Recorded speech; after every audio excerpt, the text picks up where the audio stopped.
शांति। 27 अप्रैल स्वयं भगवान आकर हम सब की पालना कर रहे हैं। बहुत समय के बाद हम आत्माओं का परमात्मा से मिलन हुआ है। कह रहे हैं तुम मेरे बच्चे भी हो, गॉडली स्टूडेंट भी हो, तो फॉलोअर्स भी हो।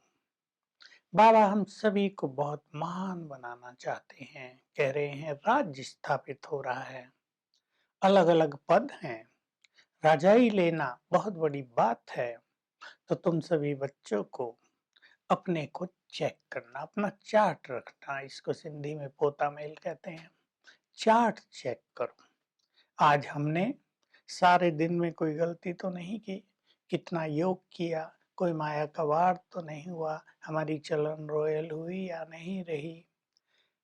भगवान के तुम बच्चे हो, मनुष्य से देवता तुम बन रहे हो, तो तुम्हें बहुत रॉयल होना चाहिए, बहुत ऊंचा नशा होना चाहिए, खान पान भी देवताओं जैसा होना चाहिए।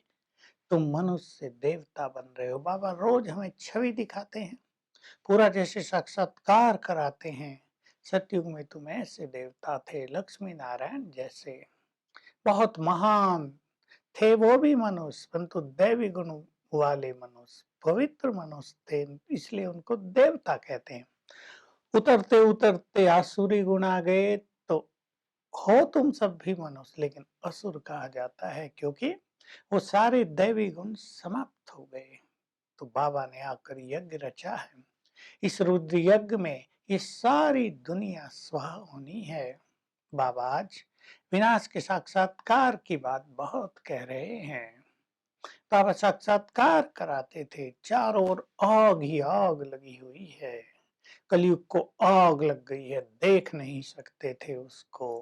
बाबा कह रहे बच्चे, ये कांटों का जंगल, जो कुछ तुम इन आंखों से देख रहे हो, ये सब जलकर भस्म होना है। नई दुनिया आएगी जहां संपूर्ण सुख शांति आनंद प्रेम होगा।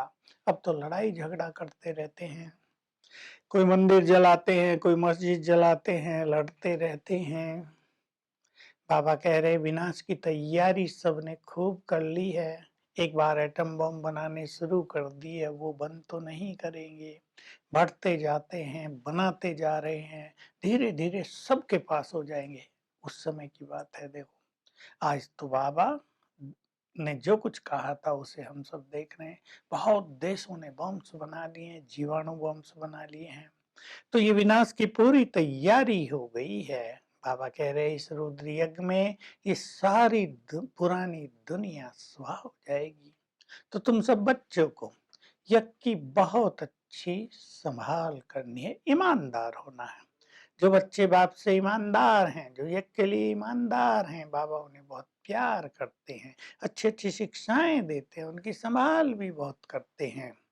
आज बाबा इस बात पर भी बहुत अच्छा हम सभी को ध्यान दिला रहे हैं। यहाँ तुम आते हो, ये बाबा का यज्ञ है, ये यूनिवर्सिटी भी है। बच्चों को यहाँ नहीं लाना है, क्योंकि यहाँ तुम पढ़ने आते हो। ये कोई धर्मशाला नहीं है, ये कोई घूमने फिरने की जगह नहीं है जो आ जाओ यहाँ।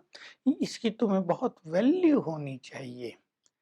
शुरू में ही बाबा कह रहे हैं सबसे बड़ी चीज है अपने को आत्मा समझना और फिर शिव बाबा को याद करना। ऐसे तो शिव शिव संसार में बहुत लोग कहते हैं, हम भी लोग कह देते हैं ना लोगों को शिव बाबा को याद करना है। लोग सोचते हैं शिव बाबा करते रहो, लेकिन नहीं। बाबा कह रहे हैं पहले अपने को आत्मा निश्चय करना है। आत्मा अति सूक्ष्म बिंदी है, इस शरीर से न्यारी है। अपने आत्मिक स्वरूप में स्थित होने की बहुत अच्छी प्रैक्टिस करनी है। फिर बाबा को पहचानना है, उससे बुद्धि योग लगाना है।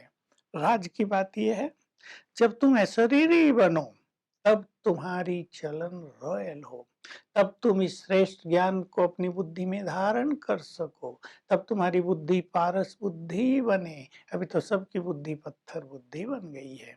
संसार में तो ना आत्मा का ज्ञान ना परमात्मा का, शास्त्रों में परमात्मा का ज्ञान है ही नहीं, इसलिए नेति नेति कहते आए हैं। हम नहीं जानते, ये भी नहीं है। भगवान के बारे में दो बातें कही फिर कहा न इति, ये भी नहीं है। फिर और दो बातें कही फिर कहा न इति, ये भी नहीं है। समझ में नहीं आया भगवान क्या है। किसने कह दिया आत्मा सो परमात्मा, किसने कह दिया आत्मा तो निर्लेप है, जो चाहे करो, लेप सेप लगता नहीं, कुछ भी करो, ये पाप पुण्य कुछ नहीं है। बाबा बहुत अच्छी बात कह रहे, अंत में इन सब से भी बाबा हिसाब लेगा। तुमने बाप की बहुत ग्लानि की है, पत्थर ठिक्कर में कह दिया, अपने को ही भगवान कह दिया, शिवोहम कहा है, मुझसे दूर कर दिया है सबको। तो बाबा इन सब से भी हिसाब किताब लेंगे, इनको भी साक्षात्कार होगा, तुमने क्या क्या गलती की। तो बहुत अच्छी शिक्षाएं देते हुए बाबा कह रहे हैं, दुनिया में लोग पीस प्राइज देते रहते हैं, सरकारें देती रहती हैं, लेकिन पीस कौन स्थापित करते हैं ये कोई नहीं जानता। अब तुम सबको समझाओ, बताओ सबको कि प्योरिटी, पीस, प्रोस्पेरिटी की दुनिया स्वयं भगवान स्थापित कर रहे हैं। तुम्हें उसमें चलना है तो तुम्हें पवित्र होना होगा, योग अभ्यास करना होगा, अपने जन्म जन्म के विकर्मों को नष्ट करना होगा। तो तुम सबको आत्मा और परमात्मा का ज्ञान दो। बाबा रोज कहते वही बात, उन दिनों तो बहुत ज्यादा थी। जो बच्चे सर्विसेबल हैं, प्रदर्शनियों में समझाते हैं, बाबा को बहुत प्यारे लगते हैं, बाबा उनकी महिमा भी करते हैं, प्यार से उनकी संभाल भी करते हैं, उनकी महिमा करके उन्हें ऊंचा उठाते हैं। लेकिन कई बच्चों में अहंकार भी आ जाता है। तुम्हें अहंकार नहीं आना चाहिए।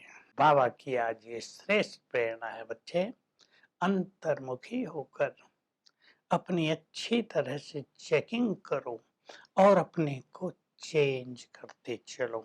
वरदान है, ये जो कर्म भोग के पेपर आते हैं, परिस्थितियों के पेपर आते हैं, इनमें अपनी स्थिति को अचल अड़ोल रखना है। यही निशानी है मास्टर सर्वशक्तिवान की। अब देखिए, कुछ बीमारियों के पेपर आते हैं तो कुछ प्रकृति की ओर से या कुछ बाह्य परिस्थितियां आती हैं, उसमें हम ज्ञान का प्रयोग करें, अपनी शक्तियों का प्रयोग करें, तब हमारी स्थिति अचल अडोल होगी और हम वास्तव में मास्टर सर्वशक्तिवान कहलाएंगे। तो किसी भी परिस्थिति के प्रभाव से मुक्त रहना यही संपूर्ण स्थिति है। और स्लोगन हमें याद दिला रहा है, पवित्रता का व्रत यही सच्चा सत्यनारायण का व्रत है, इसे तुम्हें धारण करना है। तो आज सारा दिन हम बाबा का आह्वान करेंगे, हर घंटे में एक बार बाप दादा का आह्वान, उसका हाथ मेरे सिर पर है, ये good feeling. Om Shanti. To watch Peace of Mind channel videos on YouTube, subscribe us on youtube.com/tvpeaceofmind. Just a click for a peaceful life.